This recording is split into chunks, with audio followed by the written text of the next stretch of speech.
दोस्तों, आपका एक बार फिर से हमारे चैनल नोटवर्ड में स्वागत है। आज की जो वीडियो है, इस वीडियो में हम आपके लिए क्लास 12th पॉलिटिकल साइंस की जो सेकंड बुक है उसका जो फर्स्ट चैप्टर है, चैप्टर का नाम क्या है, राष्ट्र निर्माण की चुनौतियाँ। उसके 15 से भी ज़्यादा इंपॉर्टेंट MCQ लेकर आए हैं। ठीक है, तो मैं जो है आपको क्वेश्चन पढ़ के बताऊँगा, उसके बाद मैं आपको थोड़ी देर टाइम दूंगा आंसर सोचने के लिए। उसके बाद जो है मैं आपको इसका आंसर बताऊँगा। ठीक है, तो आप एक तरीके से इसको क्विज की तरह ले सकते हैं। तो आप अगर चैप्टर आपने पढ़ लिया है तो इससे जो है आपकी बहुत अच्छी तरीके से प्रैक्टिस हो जाएगी। और अगर चैनल पर नए हैं तो प्लीज़ चैनल को सब्सक्राइब कर दीजिए और ये वीडियो दोस्तों के साथ शेयर करना मत भूलिएगा, ताकि उनको भी जो है इन वीडियोज़ का बेनिफिट मिल सके। तो चलिए वीडियो शुरू करते हैं। तो आज का जो हमारा पहला क्वेश्चन है, ट्रिस्ट विद डेस्टिनी नामक भाषण किसने दिया? ऑप्शन देख लीजिए, राजेंद्र प्रसाद, डॉक्टर चंद्र कुमार, सरदार वल्लभ भाई पटेल और पंडित जवाहरलाल नेहरू। आपको इनमें से सही उत्तर बताना है। ठीक है, इसका जो सही उत्तर है वो है ऑप्शन नंबर घ, पंडित जवाहरलाल नेहरू। उन्होंने जो है ट्रिस्ट विद डेस्टिनी नामक जो है भाषण दिया था। इसका एक और दूसरा नाम है, वो हम इसी वीडियो में देखेंगे आगे। ठीक है, चलते हैं नेक्स्ट क्वेश्चन की तरफ। स्वतंत्रता के बाद भारत के समक्ष कौन सी 3 मुख्य चुनौतियां थी? यानी जब भारत आज़ाद हुआ था उसके बाद भारत के सामने कौन सी जो है 3 मुख्य चुनौतियां थी? ऑप्शन क्या क्या हैं? एकता, लोकतंत्र एवं समूचे समाज का भला, एकता, लोकतंत्र और भ्रष्टाचार, लोकतंत्र, भ्रष्टाचार और समाजवाद, या फिर इनमें से कोई नहीं। ठीक है, आपने क्वेश्चन पढ़ लिया होगा। इसका जो सही उत्तर है वो है ऑप्शन नंबर क, एकता, लोकतंत्र और समूचे समाज का भला। ठीक है, ये है जो भारत के सामने 3 मुख्य चुनौतियां थी। द्विराष्ट्र सिद्धांत किसने दिया? यानी किसने सिद्धांत दिया कि 2 अलग अलग राष्ट्र होने चाहिए, भारत और पाकिस्तान? इस ऑप्शन देख लीजिए इसके, कांग्रेस ने, मुस्लिम लीग ने, जनता पार्टी ने या जवाहरलाल नेहरू ने। इसका जो सही उत्तर है वो है ऑप्शन नंबर ख, मुस्लिम लीग ने। ठीक है, मुस्लिम लीग ने जो है द्विराष्ट्र का सिद्धांत दिया था। अगला क्वेश्चन भी उसी से रिलेटेड है। क्वेश्चन नंबर 4, भारत पाकिस्तान के विभाजन का आधार क्या था? ठीक है, यानी जो बंटवारा हुआ वो किस कारण हुआ? ऑप्शन देख लीजिए, धार्मिक बहुसंख्या के आधार पर, लिंग के आधार पर, दोनों ही, या इनमें से कोई नहीं। ठीक है, तो आपने क्वेश्चन पढ़ लिया होगा। इसका जो सही उत्तर है वो है ऑप्शन नंबर का, धार्मिक बहुसंख्या के आधार पर। तो भारत और पाकिस्तान का जो बंटवारा हुआ था धार्मिक बहुसंख्या के आधार पर हुआ था।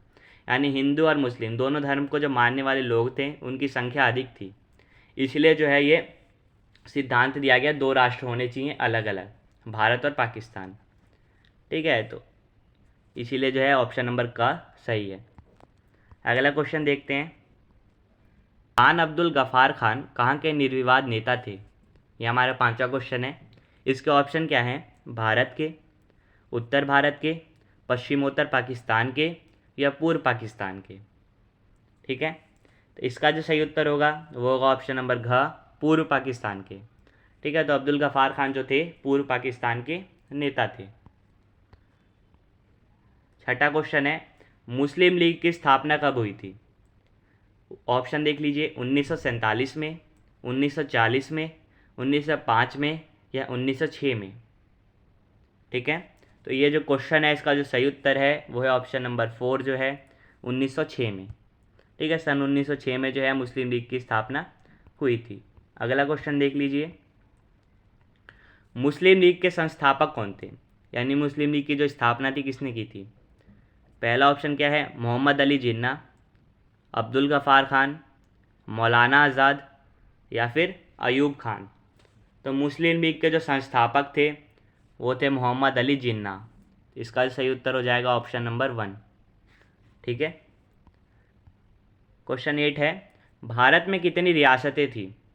ठीक है, जब भारत आज़ाद नहीं हुआ था उससे पहले जो है रियासतों में बटा था, तो कितनी रियासतें थी? ऑप्शन देख लीजिए, 656, 566, 665 या 565।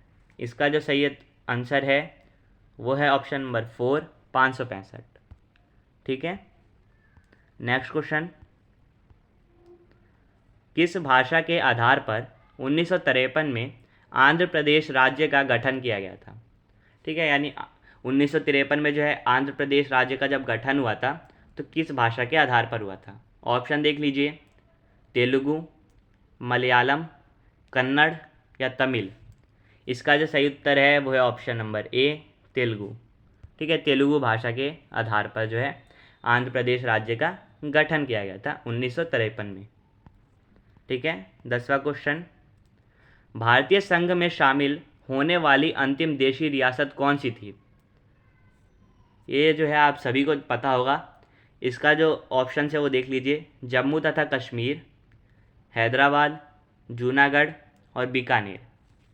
इसका जो सही उत्तर है वो है ऑप्शन ए, जम्मू और कश्मीर। ठीक है, ये भारतीय संघ में शामिल होने वाली अंतिम देशी रियासत थी। ठीक है,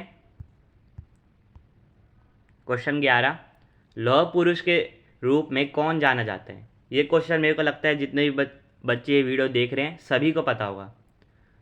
ठीक है, इसके ऑप्शन क्या हैं? सुभाष चंद्र बोस, भगत सिंह, सरदार वल्लभ भाई पटेल और लाला लाजपत राय। ठीक है, तो इसका जो सही उत्तर होगा वो होगा option number C, Sardar Vallabh भाई पटेल। वो जो है लौह पुरुष के नाम से जाने जाते थे। ठीक है, उनकी याद में जो है गुजरात में जो है एक मूर्ति बनाई गई है। ठीक है, जो बहुत ऊंची प्रतिमा है, सबसे ऊंची प्रतिमा है विश्व की। ठीक है, लौह पुरुष सरदार वल्लभ भाई पटेल की याद में। 12वां प्रश्न क्या है? किस ब्रिटिश योजना द्वारा भारत के विभाजन का प्रस्ताव दिया गया था? ऑप्शन क्या है? माउंटबेटन योजना, कैबिनेट मिशन योजना, क्रिप्स मिशन योजना या शिमला प्रस्ताव। तो इसका जो सही उत्तर है वो है ऑप्शन नंबर ए, माउंटबेटन योजना। यानी माउंटबेटन योजना थी, उसके द्वारा जो है भारत के विभाजन का जो है प्रस्ताव दिया गया था। ठीक है, अगला क्वेश्चन देखते हैं, क्वेश्चन 13। नेहरू जी ने 14-15 अगस्त 1947 की मध्य रात्रि को जो प्रसिद्ध भाषण दिया वह किस नाम से जाना जाता है? यही जो भाषण है इसकी बात हमने फर्स्ट क्वेश्चन में की थी।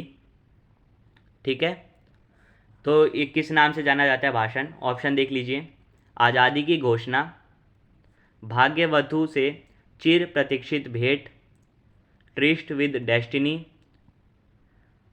और भाग्यवधू से चिर प्रतीक्षित भेंट और ट्रिस्ट विद डेस्टिनी। इसका जो सही उत्तर है इस क्वेश्चन का वो हो जाएगा ऑप्शन नंबर डी। मैंने आपको बताया था पहले क्वेश्चन में कि इसको एक और नाम से जाना जाता है। फर्स्ट क्वेश्चन में हमने जो पढ़ा था वो था ट्रिस्ट विद डेस्टिनी। इसको एक और नाम से जाना जाता है भाग्यवधू से चिर प्रतीक्षित भेंट। ठीक है, या फिर ट्रिस्ट विद डेस्टिनी। इन दो नाम से जो है इस भाषण को जाना जाता है। ठीक है, इसलिए ऑप्शन डी हो जाएगा करेक्ट। अगला क्वेश्चन क्या है? भारतीय संघ का 29वां राज्य कौन है? ये भी आप में से ज़्यादातर लोगों को पता होगा। ऑप्शन क्या है? झारखंड, उत्तराखंड, छत्तीसगढ़, तेलंगाना। इसका जो सही उत्तर है इस प्रश्न का वो है ऑप्शन डी, तेलंगाना। ठीक है, ये भारतीय संघ का 29वां राज्य है। अगला क्वेश्चन देखते हैं, भारत के विभाजन के कारण यहाँ कितने लोगों को जानें गंवानी पड़ी थी? ऑप्शन देख लीजिए, 5 से 10 लाख, 10 से 15 लाख, 5 लाख या इनमें से कोई नहीं। तो ये जो क्वेश्चन है इसका जो सही उत्तर होगा वो होगा ऑप्शन ए। भारत विभाजन के कारण जो है 5 से 10 लाख लोगों को जो है जान गंवानी पड़ी थी। हमारा अंतिम क्वेश्चन जो है इस वीडियो का, क्वेश्चन नंबर 16। 1947 में आज़ादी बंटवारे के साथ मिली और यह वर्ष भारत पाकिस्तान के लिए। ऑप्शन हमें देखने, जब पहले क्वेश्चन समझ लेते हैं। 1947 में जो है बंटवारे के साथ जो आज़ादी मिली थी, ठीक है, और ये जो वर्ष है ये भारत पाकिस्तान के लिए कैसा था? ऑप्शन देख लीजिए, प्रसन्नता और सौहार्द का वर्ष था, अभूतपूर्व हिंसा और विस्थापन की त्रासदी का साल था, दोनों देशों के लिए पूर्ण विकास का वर्ष था या उपरोक्त में से कोई नहीं। तो पहला जो ऑप्शन है बिल्कुल इनकरेक्ट है। जब बंटवारा हुआ था तो बहुत सारे लोगों की जान गई थी। ठीक है, तो किसी को खुशी नहीं हुई थी। दूसरी बात क्या है? अभूतपूर्व हिंसा और विस्थापन की त्रासदी का साल था। तो यही जो हो जाएगा हमारा करेक्ट ऑप्शन ठीक है, क्योंकि जो साल था बहुत हिंसा हुई थी इसमें, ठीक है, और विस्थापित हुए थे लोग, ठीक है, उन्हें देश छोड़कर जाना पड़ा था। तो ये विस्थापन की त्रासदी का जो है साल था। ठीक है, आशा करता हूँ कि आपने जो सारे क्वेश्चंस है वो देख लिए और आपको सभी के जो आंसर पता चल गए होंगे। तो आपसे फिर मिलेंगे नेक्स्ट वीडियो में किसी और टॉपिक के साथ। तब तक के लिए bye bye, see you again and thanks for watching.